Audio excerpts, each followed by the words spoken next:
All right, so our boy here, we got warning, 8 reasons to avoid the Philippines at all costs. Okay?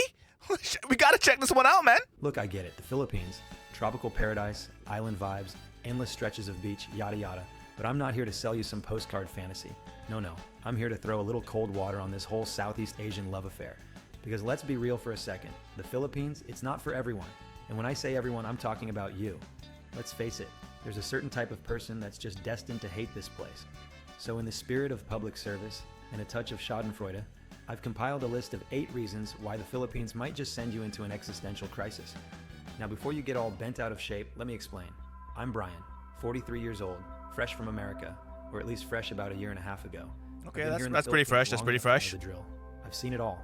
The wide-eyed tourists, the expats who came and never left, and those poor souls who booked the first flight back home faster than you can say adobo. And I've come to a realization. The Philippines, for all its charms, just might not be your cup of calamansi tea. So to save you the trouble of packing up your life, hopping on a 14-hour flight, and 16-hour flight after the second day that you've made from a great Canada, mistake, allow me to fulfill my God-given duty. Here are the 8 ways you'll know the Philippines is not for you. Number 8, if you enjoy spending more than you can afford. Ah, yes, the high rollers, the ballers, the folks who just love to make it rain even when they don't have an umbrella or a clue. Look, if you're the kind of person who thrives on hemorrhaging money in some overpriced rat race city back home, let me stop you right there. You're going to hate it here. Why? Because the Philippines is affordable, disturbingly affordable. Imagine this. You walk into a restaurant, order a 3-course meal, a couple of drinks, maybe throw in a dessert, and the bill arrives. It's not even the price of your sad salad from that organic vegan cafe you frequent back home. Okay, I already see where this is going. It's a meme. Guilty. You'll start thinking, wait a second, how am I supposed to brag about my lavish lifestyle if I'm not spending a month's rent on a night out? If living a life where your wallet isn't constantly crying for help bothers you, then please, by all means, skip this place. It's a financial paradise, unless you're into financial masochism. Then you're on your own. Number 7, if you love cold weather. Do you have an intimate relationship? No, we hate cold weather here in Canada. I hate it. Own more pairs of wool socks than you can count? Does the idea of sun-kissed beaches make you break out in hives? Well, congratulations. You're about to despise the Philippines. Because here's the thing, it's hot. All the time, and no, not, oh, it's a little warm today, hot. I'm talking sticky, tropical. Did I just walk into a sauna? Hot. Yep. It's the kind I remember when I went to the Philippines, bro, I was begging, like, where is somewhere that has a pool? Because I remember the first place I stayed did not have a pool. So I made on my list of places that it must have a pool. And when I was looking for an Airbnb, I said, must have a pool. And thank God I found a pool. And I was in that pool every single day, bro. Every day. of heat that makes you question your life choices. You'll sweat in places you didn't know could sweat. Your clothes will cling to you like that overly attached ex you had to ghost.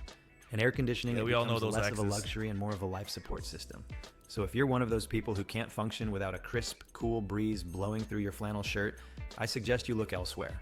Maybe Iceland. Number 6, if you hate walkable cities. Here's the thing, Filipinos love walking. And by love, I mean they'll walk everywhere, for everything, like it's a sport. And why wouldn't they?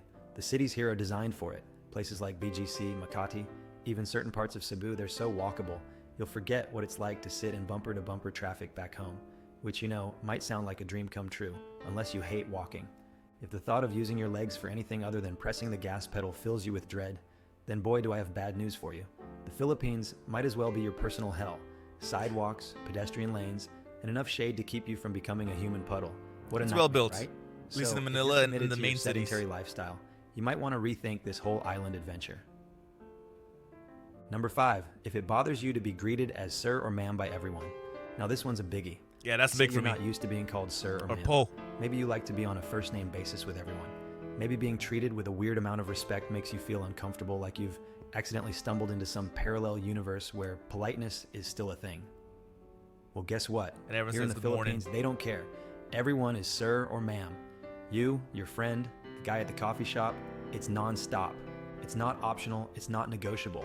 And no, it's not just for the fancy places. Even the street vendor selling you a barbecue stick will hit you with a "thank you, sir." If that level of kindness grinds your gears, then buckle up, because you're in for a bumpy ride. Number 4, That's if you what we need prefer here an in empty North dating America. app inbox. Now let me talk to my chronically single viewers for a second. Some of you out there, you love the sound of crickets when you open Tinder, don't you? There's something oddly comforting about the absence of notifications, right? It gives you that rare sense of solitude, that forever alone vibe you've grown. Yeah, tell me about it, bro. Like here in North America, You ain't getting if you ain't cute, good looking, got money, and you got money. You're not getting a date, bro. Your inbox, especially as a male, a guy over here, your inbox is gonna be empty, bro. Empty. Nobody's messaging you. Let's got some money. All right, and if you ugly, bro, you're not even getting nothing at all. Like zero, zilch. So fond of. Well, bad news, buddy. In the Philippines, you're not going to get that quiet, soul-crushing experience. Here, your dating app is about to turn into a notification nightmare. It's like throwing chum into shark-infested waters. Swipe right, swipe left, it doesn't matter. Filipino women will find you. And unlike the non Oh my God, they will find you. home, these ladies actually want to meet up in person. Yes, human interaction. Shocking, I know. Amazing. If the idea of your phone buzzing with constant attention gives you heart palpitations, you might want to rethink setting up that profile while you're here. I mean, sure, you'll have more dates Bro, than you can handle, but at what cost? Peace and quiet are. I gotta take a year off and go to the Number three, Philippines. if you need that icy grip of fear, walking the streets at night. You know that thrilling feeling you get walking down a dark alley at night in some of your favorite big cities? The rush of adrenaline, the sudden awareness of every shady shadow in your peripheral vision, the cold sweat trickling down your back as you clutch your phone like it's your last lifeline. Yeah, if you live for that, you're going to be sorely disappointed in the Philippines. Here's the thing, Filipinos are some of the friendliest, most laid-back people you'll ever meet. I've walked the streets at all hours, BGC, Makati, hell, even the heart of Quezon City. And instead of dodging muggers, I've been greeted with smiles, nods, and the occasional, "Good evening, sir." It's unnerving, really. There's no lurking danger, no sense of impending doom. Just regular folks going about their lives, minding their business. If you thrive on that constant, low-level fear that city living brings you, the Philippines will ruin that for you. You might even, gasp, feel safe. And where's the fun in that? Right? Number two, if you don't like exotic food, let's get real for a second. You're probably one of those people who thinks exotic food means ordering sushi from a strip mall or trying that spicy mayo on your burger once. Well, let me tell you something. The Philippines is about to give you a crash course in culinary culture shock. Ever heard of balut? No? Oh yeah. Good, keep it that way. It's an egg with a little surprise inside. And by surprise, I mean a developing duck embryo. Yeah, you heard me right. If your idea of adventurous eating is extra Tabasco, the Philippines might not be for you. Street food here ranges from the tame to the what in the actual hell is this variety. But guess what? The locals love it. And after a while, you might too, if you survive the initial psychological trauma of eating something with feathers. And it's not just the street food, even your regular meals are going to get a makeover. Rice is life here, and you're going to eat it for breakfast, lunch, and dinner, whether you like it or not. That's a fact. So if you're one of those quinoa and kale types, be prepared for a rude awakening. Number one, if you don't like speaking English everywhere. Now this is where it gets really bizarre. Imagine going halfway around the world, stepping off a plane in a tropical foreign land, only to realize everyone speaks your language. Yeah, English is everywhere, from street signs to menus to casual conversation. It's like you never left home. I know, tragic. You were probably hoping for that full immersion experience, right? Some exotic locale where you'd struggle to order a coffee and pantomime your way through simple tasks. Well, I hate to break it to you, but in the Philippines, English is basically a second official language. It's taught in schools, it's used in government, and even the street vendors will throw a "yes sir" or "thank you ma'am" your way in perfect English. And so if you're looking to really challenge your linguistic limits, maybe head to some far-flung village with zero internet access. Otherwise, get ready for the most seamless overseas experience of your life. If it bugs you that the locals might understand your snide comments in English, well, that's a you problem, my friend. So there you go. 8 solid reasons why the Philippines might not be your ideal paradise. But if any of those sound bearable to you, hell, even appealing, then maybe, just maybe, this little slice of Southeast Asia is calling your name. And hey, if you enjoyed this video, guess what? I've got hundreds more just like it, all about navigating life in the Philippines and how to be successful while you're at it. I mean, he sold me. If he was trying to get me not to go to the Philippines, he did a horrible job on it, okay? If he was trying to make me go to the Philippines, definitely sold me on it, bro. Like, I'm over here in Canada, and I seen that Ovala, Music Game News. My guy just moved to the Philippines, like officially is now living in the Philippines. That is a big move, because I knew he's originally from Canada and Montreal, and seeing him over there, I'm like, if my guy can do it, like he truly fell in love with the Philippines, and I know I can do it as well. Like I really want to get up and go to the Philippines.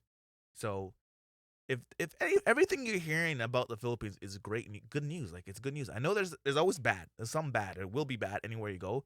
But overall, compared like North America to the Philippines, it's not even close. Okay, damn close. Like Philippines, it's way nicer. It's calmer. There's beaches everywhere. You can go out in public. Things are cheaper. You can afford rent. You can afford to buy a condo, which you can't. Like nowadays, you can't even do that, man. Living in Toronto, you need to be easily making over $100,000 to live in Toronto. I'm telling you that. Just your rent alone is taking up more than 50% of your income.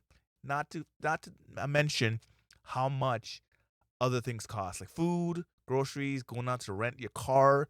All that stuff is ridiculously expensive. Ridiculously expensive. Anyways, man, that's my little rant. Like, subscribe, all the good stuff. Catch you guys later. Bye.